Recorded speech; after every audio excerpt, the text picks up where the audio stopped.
Hi guys, White Witch 110 here. How is everybody doing? I know we're all going through some stuff right now. Some of you are in quarantine. Some of you are in self-imposed quarantine. Hopefully everybody's where they're feeling comfortable and you have enough supplies to get you through the next couple weeks. Everybody seems to be having the same problems with toilet paper, and here toilet paper was the biggest one, and there's flour and sugar and ketchup and white wine. I'm still trying to grasp that one, but I guess if it works for you, then you should do it.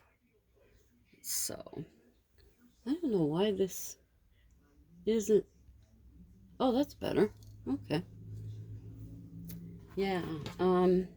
The building that we clean, the sections we clean, um, there's a number of the people there that have decided to work from home.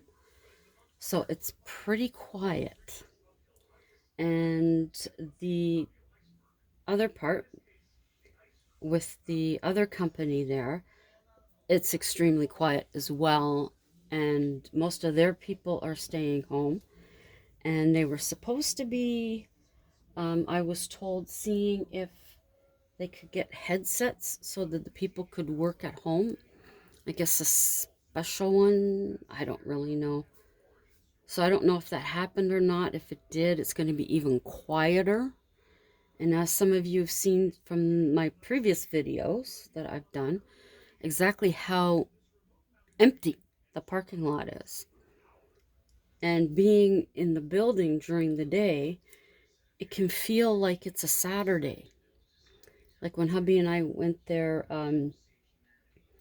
was it last year? to uh, to do some bit of waxing. It was quiet. Um, some people they've been in and out. Other ones we've been telling you, you'll say, okay, see you when we see you. But now our transportation, OC Transpo, they are now on Sunday service, which we didn't know. So it took us nearly 2 hours to get home this evening. Not happy about that, OC Transpo. That's for sure. But we got home cold. And of course, we can't have a really nice hot bath here because for some reason they've only put our water that it's warm, a little bit more than warm, but not like a nice hot bath to get y'all, you know, warmed up. So this, it's stiff. Stiff, stiff, stiff. I thought I would show you this. It feels really good to be able to hear what's going on in other parts of the world through YouTube and through some of the live um chats that I've been in recently. It's something that we are all coming together on because we all seem to be looking for the same thing, experiencing the same thing. We were lucky to find one store that had a good, we didn't need any, but it had a good stock of water. The toilet paper is the biggest thing, but yeah, it had plenty of water. And actually, they were stocking some of the shelves while we were there. Milk at this store, there wasn't a lot of that, but bread, no problem. They had lots of bread. The produce didn't have as much, but we're lucky enough to have a store called Produce Depot, uh, just down, not too far from us. And going by there this evening, it looked like they were pretty well stocked, so that's good. Um, we've always, when it comes to fall, we've always started to buy a lot of canned goods to have on hand. So we weren't in that bad of a situation. It's just the soup and trying to find different soups. Hubby only likes the vegetable, but I like cream of broccoli and stuff like that. But yeah, those are hard to get. There's lots of cream of mushroom, but I already have some of that. But so we haven't been doing no hoarding, that's for sure. But we've been replenishing what we were going to anyways. It's just you feel panicked because when, not panicked, you feel rushed because when you go to the store, you're not sure if they're going to have what you normally would want to buy. You know, and when you find it, you're like, oh, yay, you know. But I did find the store that we went to is Food Basics. Now, I love the bubbly water, and our Loblaws has the blackberry. So when we were at Food Basic last night, I seen they had the cherry, and I've been wanting to try that. So I said to hubby, even if I have to carry it, we're getting it. Got home, and the cherry is cherry. I love it. Love it, love it, love it. So I figured, and as some of you've seen, and I'm hearing from other places too that your restaurants are closing, like ours on the bus coming home tonight. You could see some of them were dark. So some of them aren't even doing takeout, or what am I doing? Yeah, some of them aren't even doing takeout or delivery, it looks like.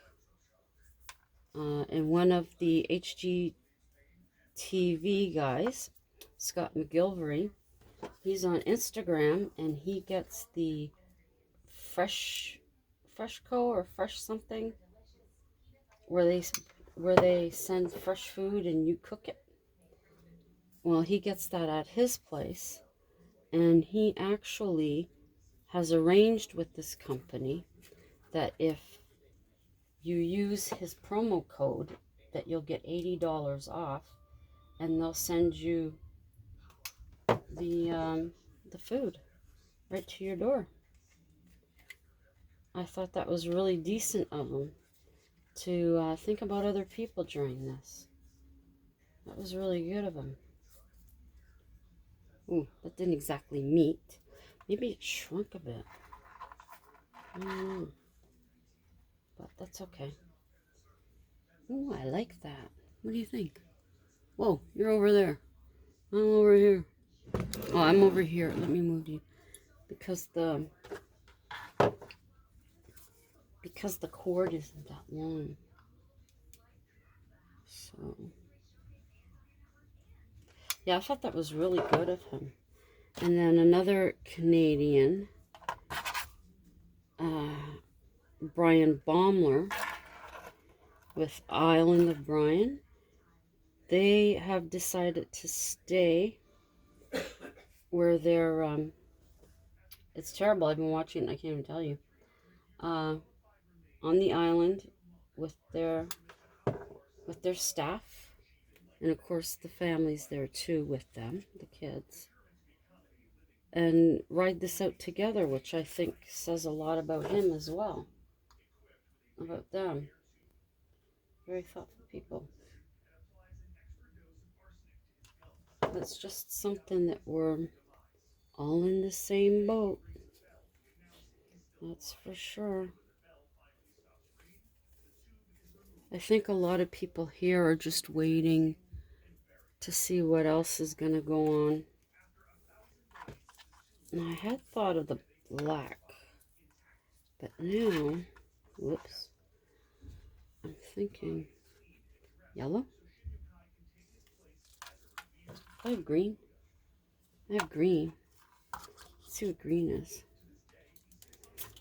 The bus was a bit more full today. which kind of... Did we get on a double decker today? Gosh, I can't remember this morning. Isn't that pathetic? Oh boy. Green? Yeah, what the heck. Yeah, so we have someone at work that is constantly wiping down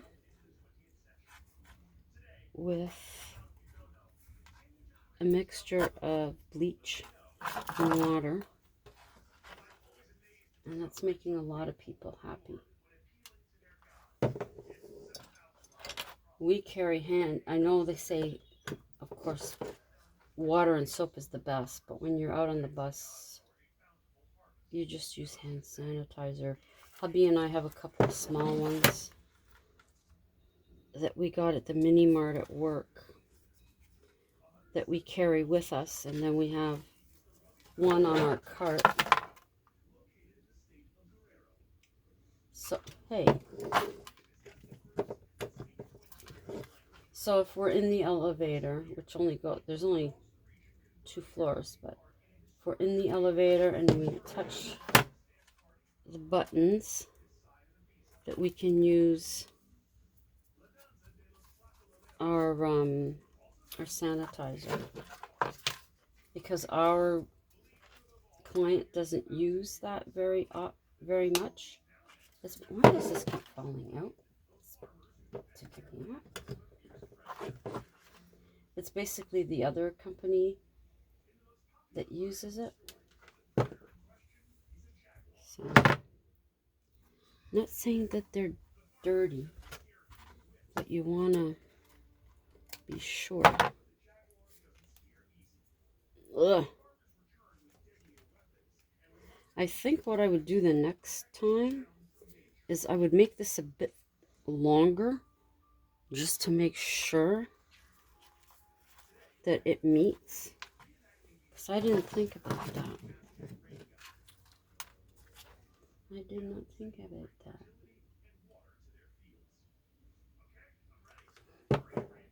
Yep.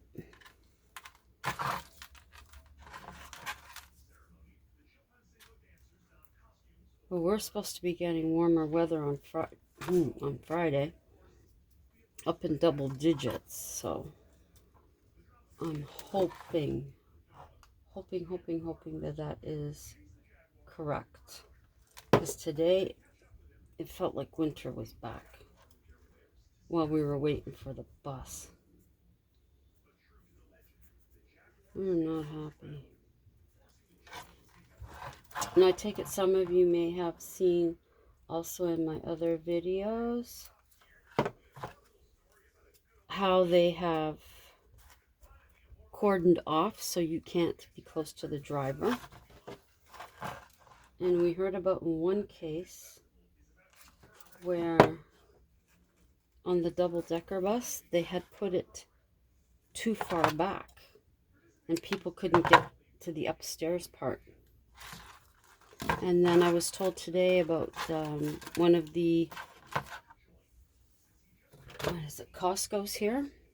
4 of the ladies had gone there to get some stuff, and they were told by the Costco staff to wait as each of them went in, it sounded like, and they had to stay 6 feet apart.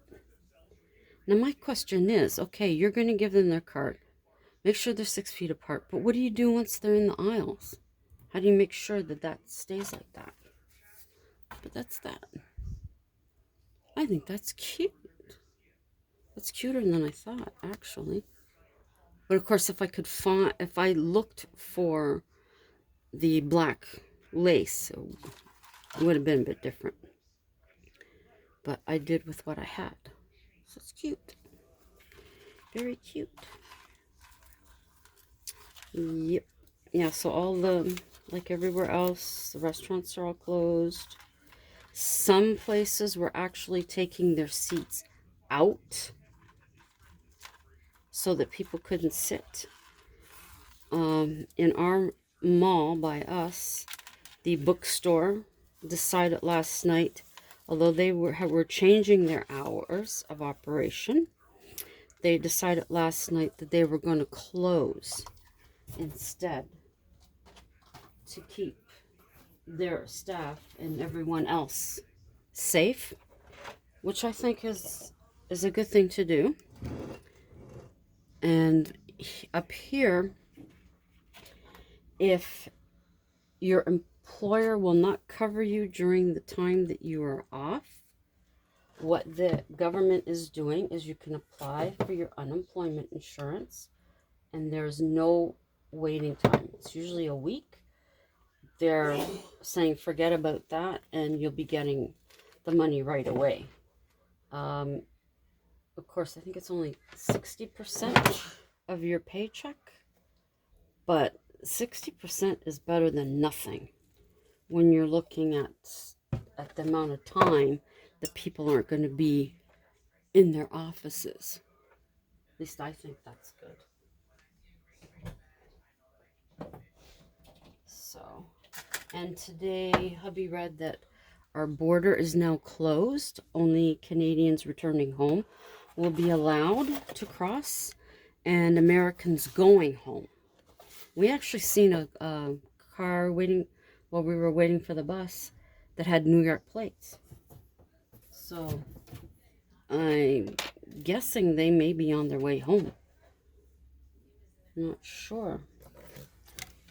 Or maybe they're going to stay here. That's another thing that the government said, that any Canadians who can't get back, that they will assist them in, I guess, partial paying or paying for wherever it is that they're staying. This I'll show you at another time what's going to happen with this. This is going back in time to my crafting. I'll show you that one later. This is one of the places I'm going to tell you about this evening. To get myself back on track here. This is the McDougall Mill Museum in Renfrew, Ontario. I don't have too much on it, but it was built in 1855 by John Lorne McDougall. He was a fur trader and agent for the Hudson's Bay Company. It was used as a grist mill originally, and the building was renovated, then opened as a museum in 1969. Many artifacts can be seen on all 3 floors of the building. There have been claims of footsteps on the upper floors and sounds of children playing.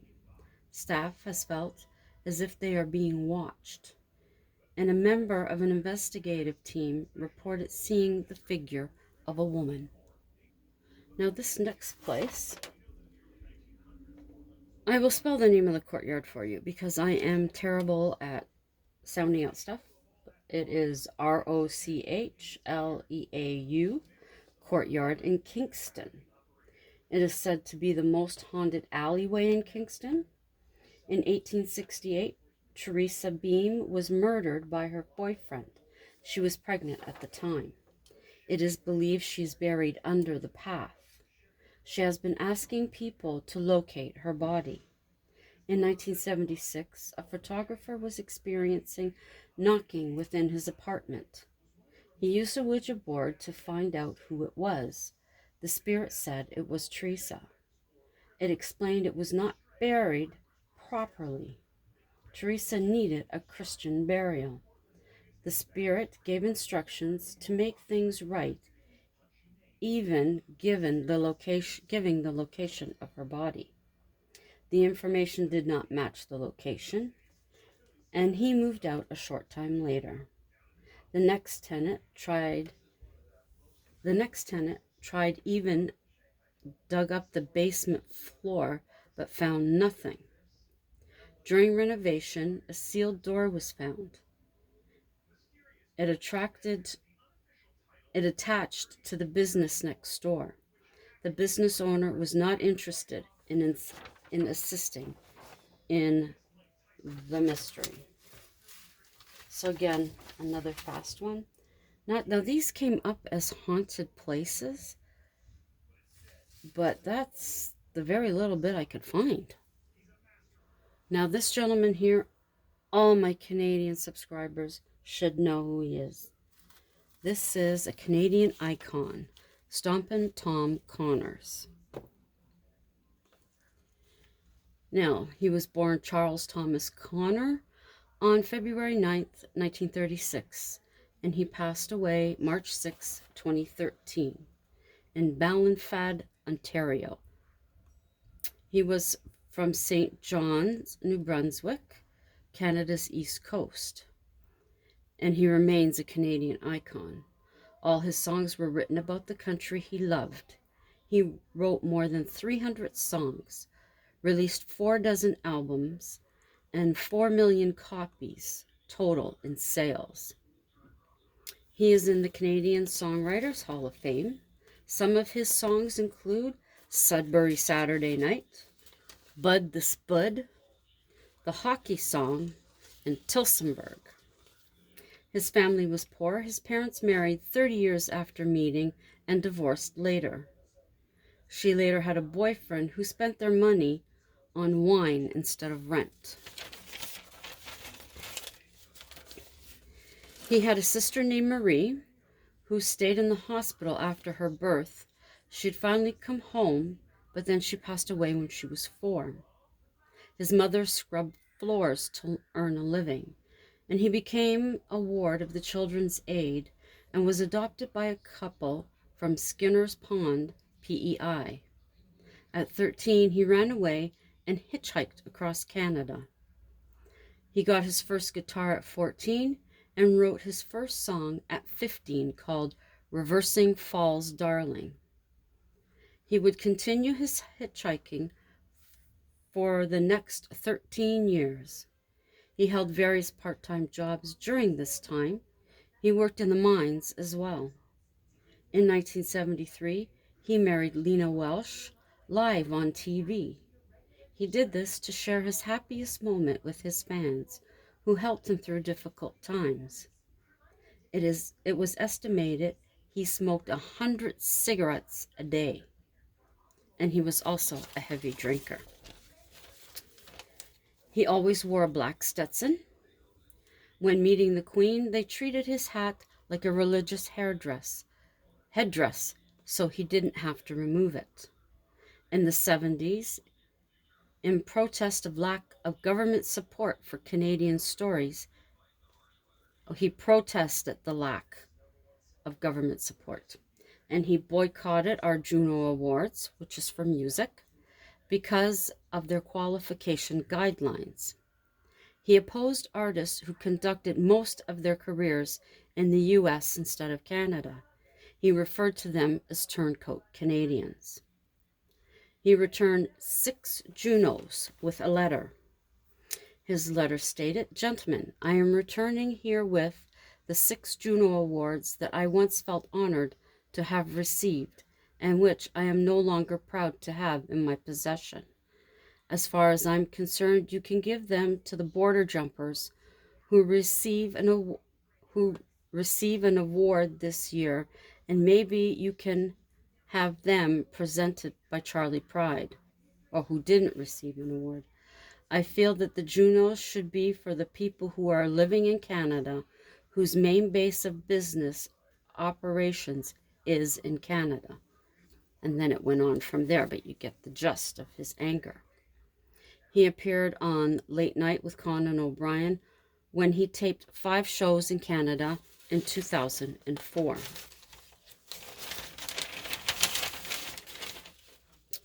He died of kidney failure.